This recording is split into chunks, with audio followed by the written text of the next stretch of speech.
Hey guys, welcome back to my channel. I'm Amanda Shee. I'm an anesthesiologist and intensivist, and today I want to talk to you guys about regrets. A little different of a filming location here. I kind of decided to film this on the fly before heading out for dinner, and if you ever hop on a Zoom call with me, this is how my setup kind of looks. So welcome to my little Zoom corner.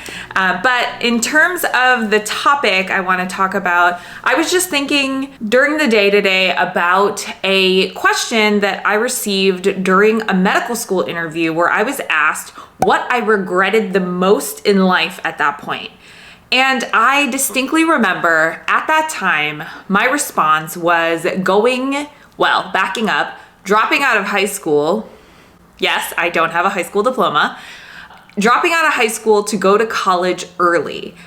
And it's interesting that I had said that at that time because at that moment in time, I actually found out, or I knew at that point that 2 years prior when I had applied to transfer colleges from an early college to the University of Michigan, that one of my professors at this early college had actually written a toxic letter of recommendation for me.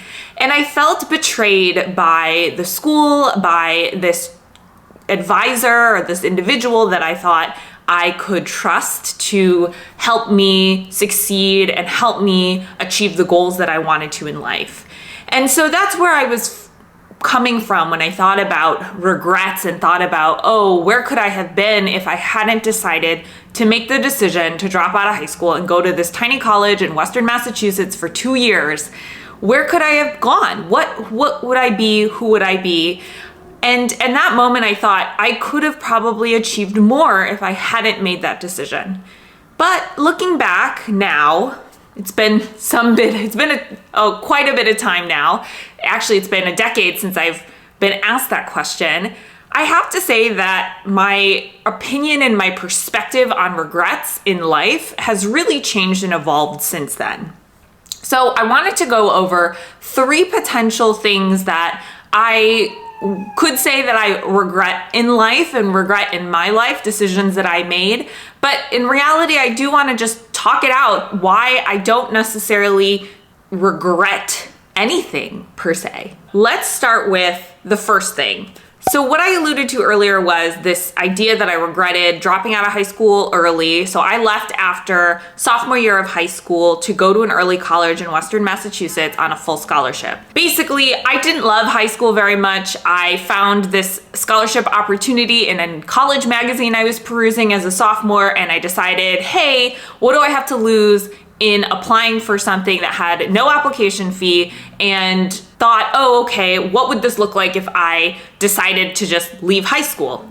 Well, to my surprise, I did end up getting the full scholarship, and I did end up leaving high school early. So I went to this tiny liberal arts college at the age of 16, went there for 2 years, and then transferred to the University of Michigan. Now, I had just said earlier, this toxic letter was one area where I really felt like that was a betrayal, and that's one of the reasons, I wouldn't have encountered that maybe if I hadn't gone to this early college.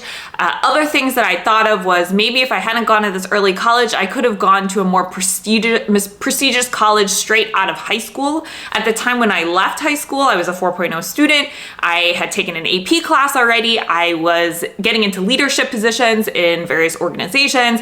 Basically, I was setting myself up for success in high school, and in a way, I kind of just threw that away and started a new record at this liberal arts college.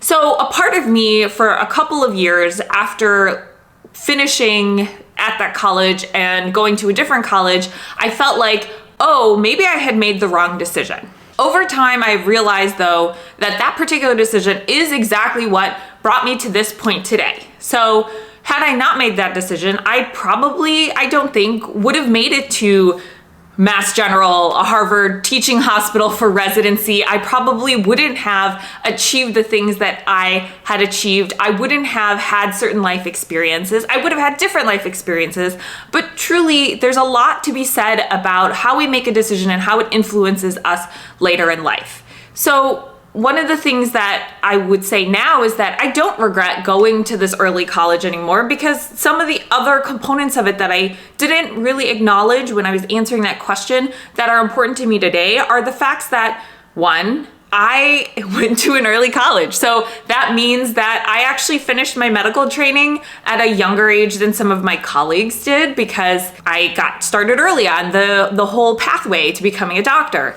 I have one of my closest friends to this day is from my experience at that college. I still keep in touch with her today, to this day, and that friendship is really important to me, and that is something that I can't put a value on per se, but it is something that has influenced my life in a positive manner. It has helped me appreciate that particular area of Massachusetts. What I didn't realize when I moved from Michigan to Western Massachusetts was all of Massachusetts is not Boston. I had thought at that time that, I was moving to Massachusetts and that was equivalent to Boston. But in fact, the Berkshires are a very different area of the state than Boston itself, where I am now. That being said, it was a sleepy town and perhaps not the most conducive to being a teenager in college, but it did show me a lot about a different way of living. It gave me a different perspective from what I was used to in my suburban life in Michigan. And now when I go back to the Berkshires, I have an appreciation for the beauty that existed by living out in the middle of nowhere in college. And so that's something that, while I said that was my regret back in medical school, I think back now and that's not something I regret at all. Now, a second thing I wanted to talk about was that some of you may have followed me way back when I started my blog in 2011. And at the time, for the first few years, actually for all of medical school, I talked pretty publicly and openly about the fact that I was in a long distance relationship.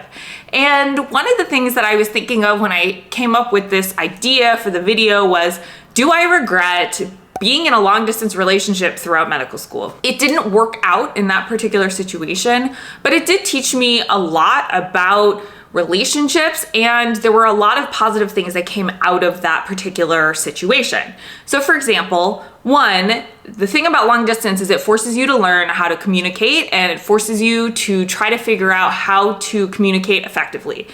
That's something that I think relationships is so important, and something that I definitely continue to take lessons from that in my day-to-day at work and in my personal relationships. And as a result, it was a lesson that I continued to apply over and over again, even after that particular relationship was over. So communication was a big thing. The other big thing too, that it wasn't very obvious, I guess, about long distance when I was in medical school, was that it actually forced me to take a break.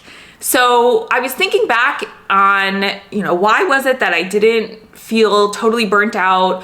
Why were there so many moments of joy in my life during medical school? And medical school itself was a grind. I got to know a lot of my classmates really well. I got to spend time with them. But the other thing is, I always had this thing to look forward to. I always had a trip to Los Angeles to look forward to at some point. And that was something that actually helped me stay really balanced throughout medical school. So while I don't advocate for you going out to try to get a long distance relationship on purpose, there is some value in the fact that you have to structure or plan certain trips, and you have to structure and plan times to see each other that force you to kind of separate work, or in this situation, my medical school work, from kind of your personal life. And having these forced breaks actually, I think, helped me stay grounded and helped me kind of get refreshed and helped me be able to focus when I kind of got back and had to focus on my studies or had to work on some other extracurriculars or planning things.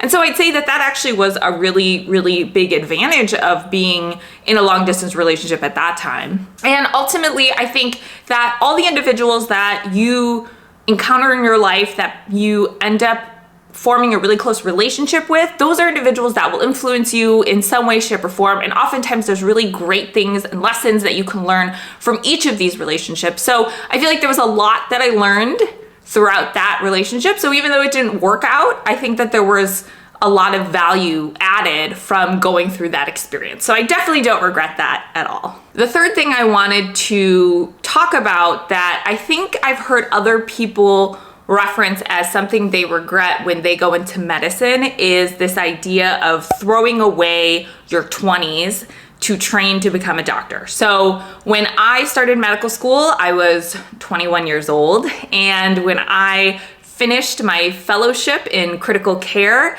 I turned 30 on that day. And so I spent the last decade of my life in medical school, studying, taking exams, working 80 to 100 hour work weeks in residency, and to top it off, finished my training in the midst of a pandemic. So there's a lot to be said about throwing away my 20s and not being able to maybe enjoy it in such a way that some of my colleagues have. There's some truth to that. So I'm not gonna lie, when I started medical school and my friends that had finished their degree with me in college went off to their real people jobs, within the next year or two by my first or second year of medical school, it became very apparent that my friends were starting their lives. So they were buying houses, they were settling down, they were getting married, they were starting a family. My friends were all kind of doing the things that I would expect you to do, or doing the things that society expects us to do when we become an adult.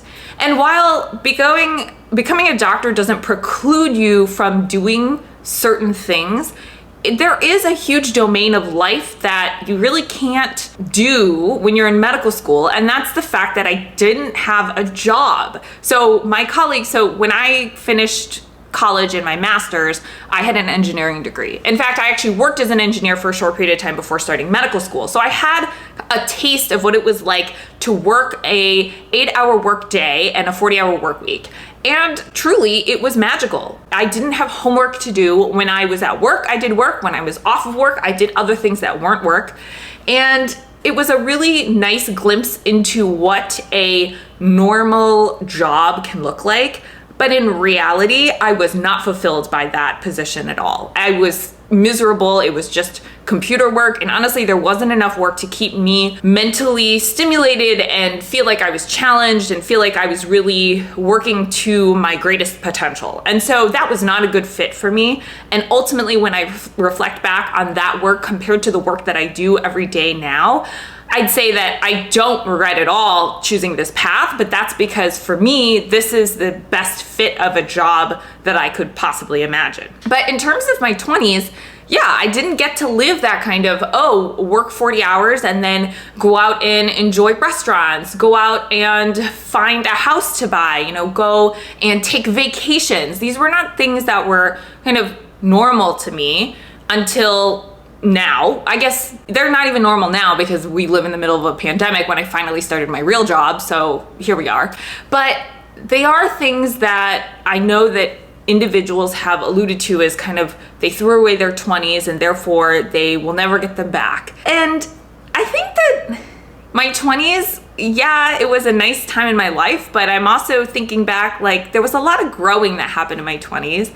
And yes, I didn't necessarily get to enjoy lavish vacations and things like that. I definitely took time off, and I definitely had certain luxuries by being a medical student throughout that time rather than working. There are certain freedoms that it kind of gives you, even though it's really expensive to go to medical school, and that's definitely a stressor that kind of stays with you until you're finally paying that off. But at the end of the day, I have to say, I personally don't regret throwing away my 20s. I don't think I threw them away at all. I think that I spent the last decade of my life working towards a goal that I've had since I was a young child, and that is something I wouldn't trade the world for. So there are going to be some people that I think don't have the same level of passion and love for the work that we do in medicine, or are not in the right fit of a position to be able to really enjoy it. And that may be why there are some regrets that those individuals may say they have about not living their 20s. But at the end of the day, I think that it's all about your perspective, and it's important to maintain kind of this, I think, a positive perspective in order to move forward and recognize that there are things that happen to individuals. There are bad things that can happen to good people, but at the end of the day, it's all about how you respond to those kind of adverse moments or those challenges that come in life. Anyway, I have maybe gone down somewhat of a rabbit hole, but I wanted to at least talk about this topic of regret when it comes to the long, arduous journey to becoming a doctor. And I'd love to hear from you guys on your thoughts on this topic. And yeah, so thanks for watching this video. If you liked it, give me a thumbs up. If you like and want to hear more musings or comments or videos from me, feel free to subscribe to my channel, and I will see you guys next time.